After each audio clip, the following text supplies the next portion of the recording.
কিছুদিন আগে এক সাক্ষাৎকারে নীতা আম্বানি জানিয়েছিলেন অর্থাভাবে প্রায় 3 বছর ম্যাগি খেয়ে কাটিয়েছিলেন হার্দিক পান্ডিয়া।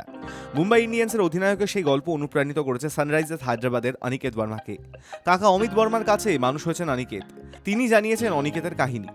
মূলত কাকার কাছে এই ক্রিকেটার হয়েছেন ঝাঁসির বাসিন্দা। 3 বছর বয়সে মাকে হারানোর পর কাকা অমিতই তার জীবনের সবকিছু। এক সাক্ষাৎকারে অমিত বলেছেন, অনিকেতের বয়স যখন 14 বছর তখন ওকে একটা ক্রিকেট একাডেমিতে ভর্তি করে দিয়েছিলাম। পরিশ্রম করে ক্লান্ত হয়ে পড়তো, খুব খিদেও পেত ওর।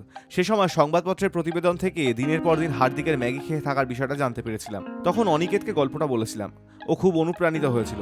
তারপর থেকে ওর মধ্যে একটা বাড়তি উদ্যম দেখতাম। বড় খেলোয়াড় হওয়ার ইচ্ছা তৈরি হয় অনিকেতের মধ্যে। ক্রিকেটের জন্য প্রচুর পরিশ্রম করতে শুরু করে।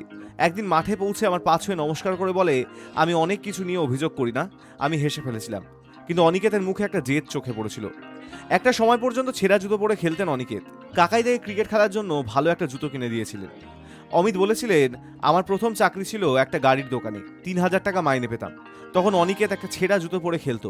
আমাদের আর্থিক অবস্থা ভালো ছিল না, তবু ওকে দোকানে নিয়ে গিয়ে 1200 টাকার একটা জুতো কিনে দিই। তারপর থেকেই রোজ নতুন জুতো জোড়া নিয়ে ঘুমোতো অনিকেত।